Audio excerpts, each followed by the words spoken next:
All right. Hello, everyone. Welcome to Stun Athlete, the podcast where we explore life beyond the game.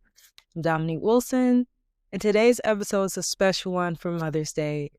I'm joined by someone I've known since I was literally like 9 or 10 from our AAU basketball days in Georgia, Nikki Baize.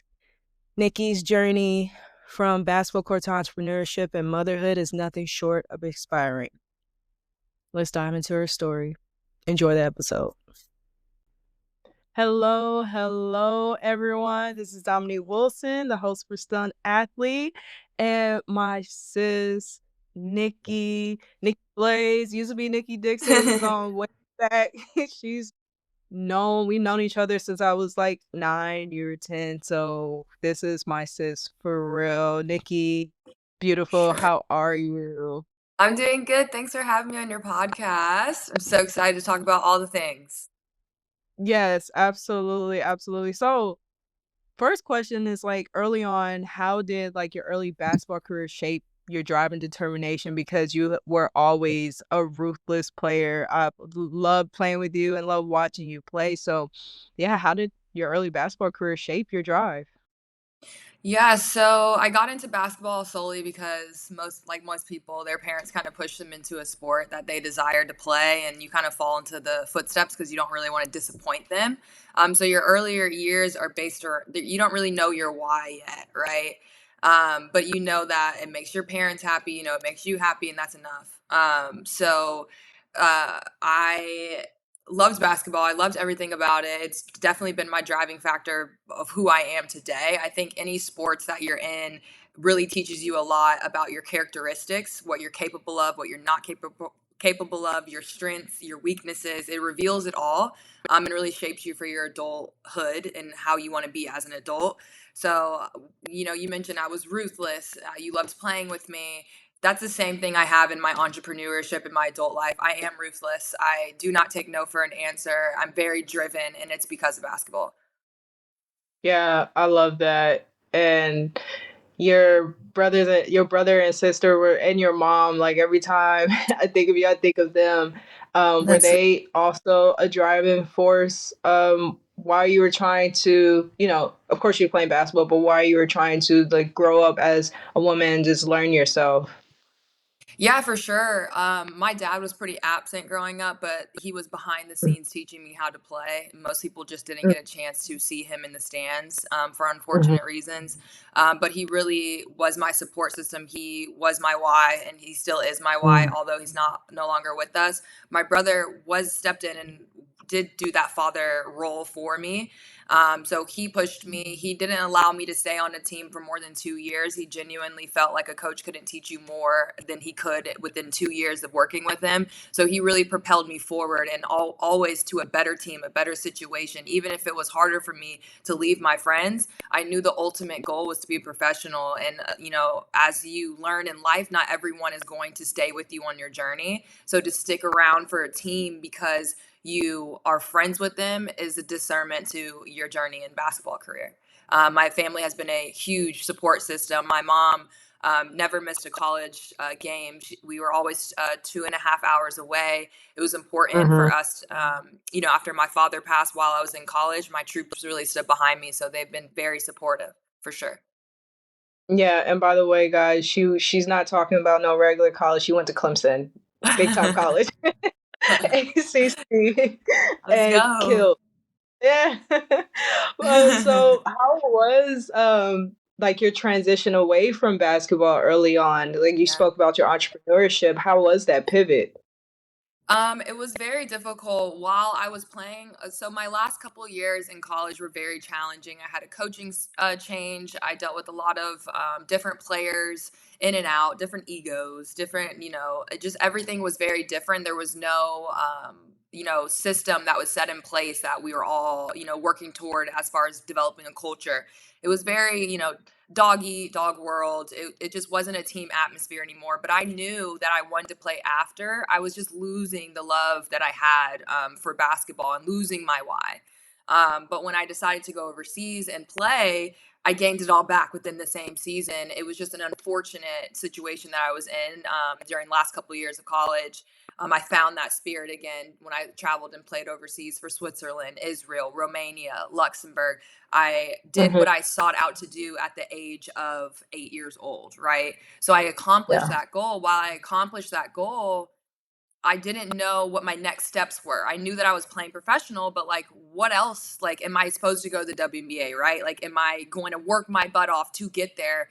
That was the ultimate question. And as soon as I realized, no, I do not want that dream anymore, it became evident that my career was ending.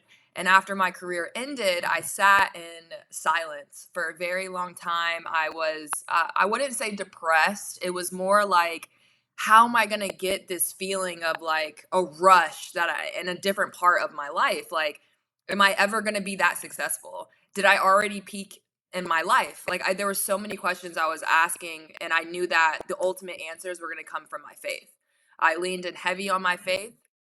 I talked it out with my support system. What are you good at? I was like, I love to paint, right? So we're talking about everything from painting to pottery to, modeling, whatever it was. I knew that I Yeah. need to talk to someone about it. I couldn't sit with it, because if I sat with it, I was going to end up in a restaurant. I was going to end up being an Uber driver, something that wasn't exciting, because I didn't have people pouring back into me, letting me know what my strengths were.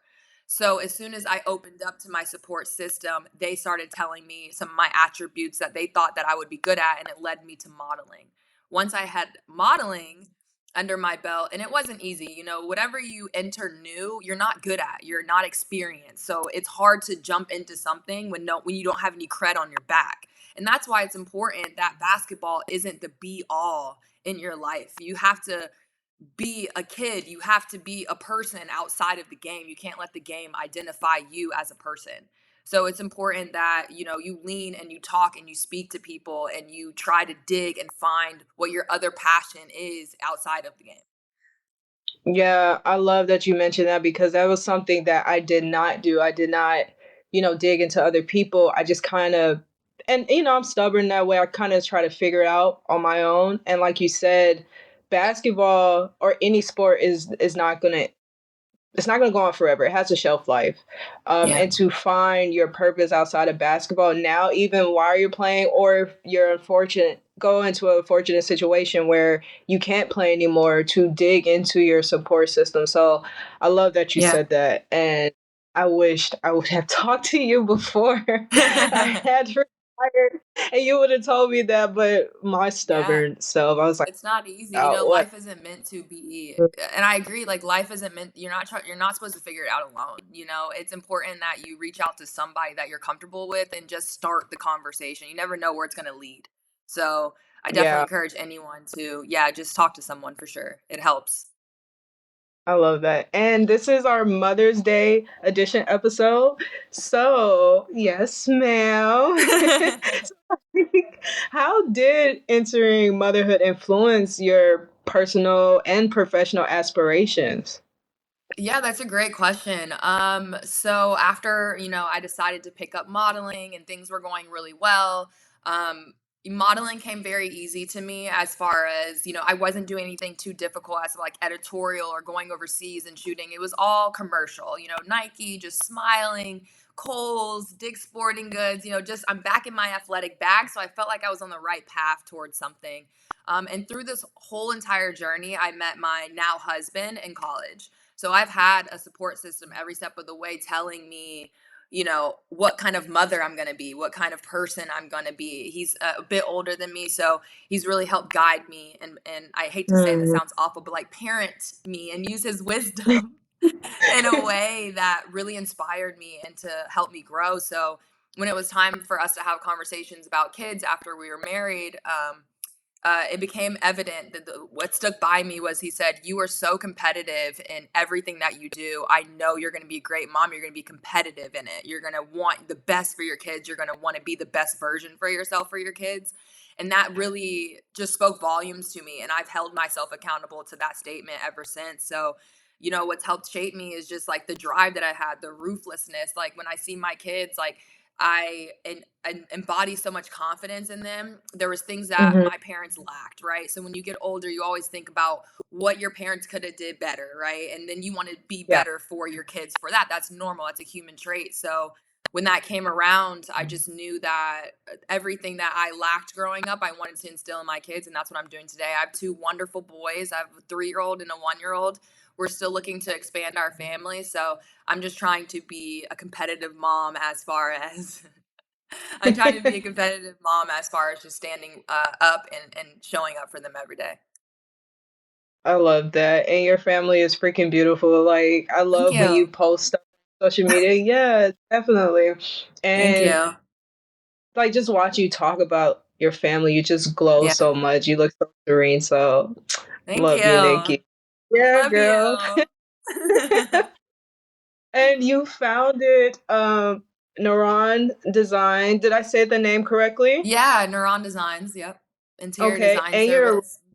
yes, ma'am, and you're a restaurant owner. So what inspired you Yes. to venture into, like, entrepreneurship and, uh, Yeah. interior design and being a restaurant owner? So it goes back to basketball, right? What inspired me was I got tired of people telling me what to do and how to act and how to be. And that ultimately led me to retirement. And it ultimately, like, I always knew that like I couldn't work for somebody else. So as soon, backstory, after I graduated and I talked about, restaurants or whatever, I jumped into a restaurant industry because I did not know what to do. I just knew that I was not trying to spend my savings that I just worked hard for overseas. And that gap period is really it's brutal, but it's important that you go through that to head to the next stage. You can't go from success unless you have an investment team behind you or someone that is literally has gave you a handout, right? So there's a period where you really have to figure it out. You can't just sit on your butt. Um, so that really led me to entrepreneurship and just knowing that I wanted to be the voice for whatever I'm doing. I didn't want someone else to tell me how to build their program or to build their business. I wanted to be the person to build my own. So that really led Yeah. me into entrepreneurship. And then when COVID hit and the world was very still, I was building a home. I was building my house that I have now through that, and it became a job. And I knew that I just had like this glow and this passion about building my own house. And I was like, I think I want to be an interior designer. And my husband, being who he is, let's go, let's LLC you, let's whatever. And I was like, I'm sad because I don't have any background as far as educational goes or anything. And he was like, you do not need it. You do not need it. You show the world what you can do and they will follow. Mm. He's always been an echo in my ear to all my successes. So it's been great. So that's what led me into, multiple businesses. My husband owns multiple businesses. We have a family office. We're really big into real estate, few restaurants into the hospitality business. We own a sports agency team. The list goes on. And so it's in our DNA to continue this path and to show our kids what you're capable of being entrepreneurship and having a nice family all in one. You don't have to pick. Yeah, y'all are it goes for real. What I know it wasn't an easy feat to go into entrepreneurship. What were some Mhm. of the, I guess, hurdles that you had to Yeah. tackle? I know you mentioned education. Were there, like, any Yeah. more when you were making that pivot? Yeah, I feel like I was just thinking about this in the shower this morning. You really don't know the network that you have gained throughout your life until you're ready to use the people that you feel like could help you. And so I was thinking Mm, about that in the shower today. I'm like, how did I get here? How did I get to this point in my career with interior design? And it's because I put myself out there when I was growing up. I was constantly traveling. I was constantly just learning and absorbing entrepreneurship. I was just constantly trying to wrap my head around what I could do out here in the world, like how I could benefit. Like if I heard someone else's story, I was like, I want to be that person. If I heard this, yeah, I want to do that. Instead of just sitting and echoing what's inside of you and really taking action, I had to give up. I'm the type of girl that had probably 4 jobs until I finally decided to pick a lane.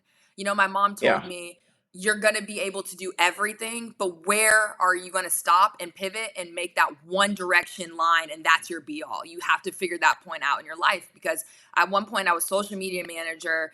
I was a restaurant server, bartender, and I staged Airbnbs. How is that a career? Knowing that you can do multiple things is not a career. You have to pick a lane at some point in your life, and you have to buy into that. And that's exactly what Right. happened. And as soon as I decided to pick a lane and get rid of all the other things that I was doing, I really said, okay, I'm going to invest in myself.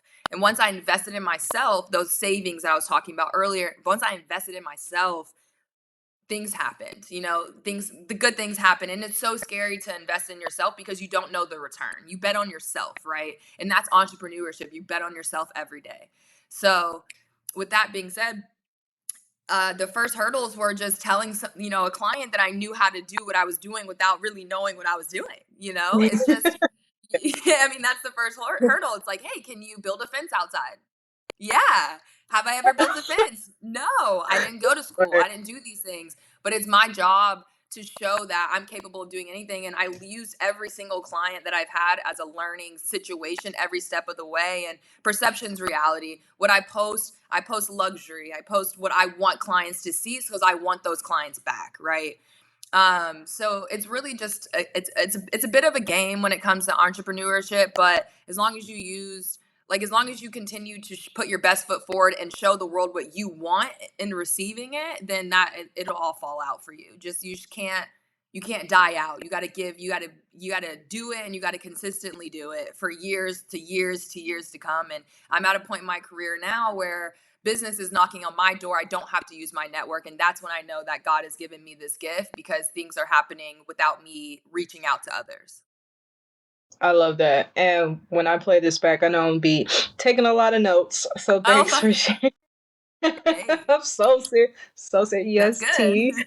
Um, so were there like any qualities you learned from sports that has helped you with your success?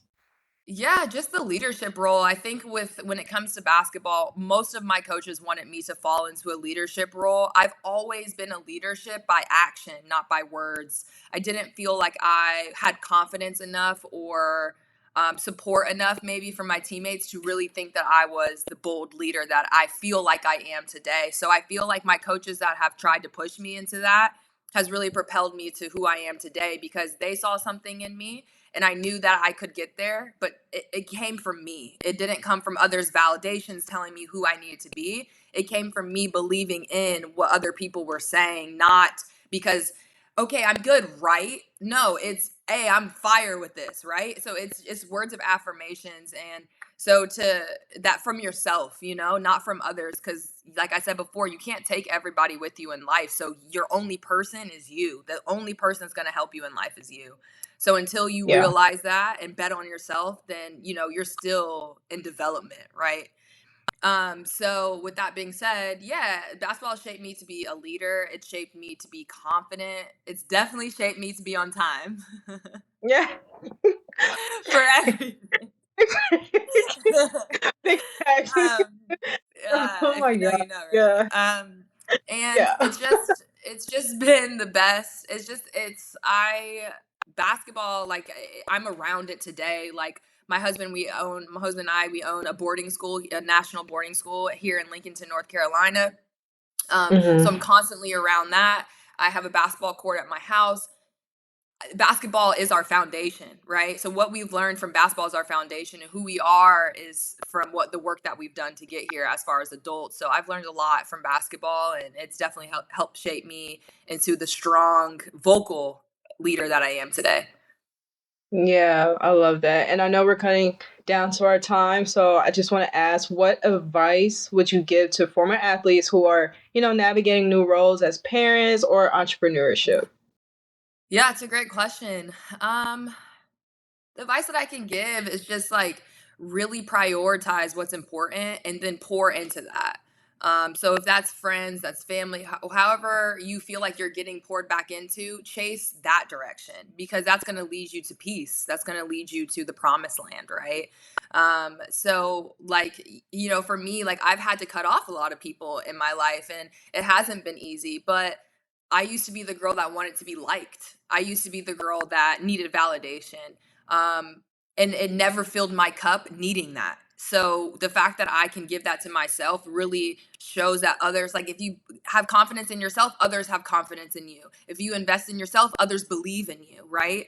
So just believe in yourself and just be directional for your priorities, and everything else is a big distraction. And until you realize that and hone in on that, then it'll be a very long journey, and before you get to that piece, that end zone that you're searching, that you're looking for. So my advice would be just to lean into your support system, follow your priorities, and laugh a lot during that Yeah. time. Have fun with life. It's never that serious, but at the same time, make a choice. If you're in your head, like I talk about this all the time, life is about choices. If you're in your head between this choice or that choice, just say, hey, I'm in a situation where it's a choice. And if you say that out loud, it helps you realize that you need to pick one or the other, and it's going to shape you. So continue to learn yourself, dive into yourself, and focus on your family and your priorities. And I think that life would be just a beautiful oasis for you. Yes, tea, honey, tea. All right, last question. This is a fun one. I ask everyone All this. right. If aliens came to Earth and said, take me to your leader. Wait, what? Don't look at me like that, bro. Wait, what I did you told you say? this. Start over. Okay. If aliens came to Earth and they said, take me to Okay. your leader, who would you take them to and why? It can be a person, it can be a place, it doesn't matter. It can be a cartoon character. Who would you take them to? Well, I would have to die because I would take him to God and be like, talk to him. Okay. Okay. That is my leader. That is my soul angel. That is who guides me. I'm heavy on my faith. If you know my mom, you know why. So if I had an alien face me, I would be like, well, you need to face the Lord before you face me. Okay. So that would be it. And then if I had to pick a person on earth, it would be my husband Jonah, because he's my leader. He's, my king. Yes. I believe in him, and I would want the aliens to face him. So so if I had to pick, Aw, yeah, definitely God and God and Jonah. I love that, girl. Y'all love is so beautiful. Your family is so beautiful. And if I don't talk to you on Sunday, happy Mother's Day, Yeah, thank you Mama. so much. Happy Mother's Day to all you beautiful mothers out there. You're doing it, and I know how hard it is, but there's a silver lining. And the fact that you decided to have that kid is a beautiful thing and a gift. So, XOXO to all the lovely moms, all the entrepreneurs out there. Let's do it together, right? Yes. All right, Nikki. Love you, girl. Love you so much. I'll talk to you soon. All right. Mwah. Bye. Bye. I hope everyone enjoyed the episode. Nikki, thank you so much for sharing your journey with us. Your story is a testament to the resilience and adaptability that athletes possess both on and off the court. To our listeners, if Nikki's story resonated with you, please share this episode and leave a review. Happy Mother's Day to all the incredible moms out there. Until next time, stay inspired and remember that no matter what, you are loved, you are still an athlete, and you are not alone.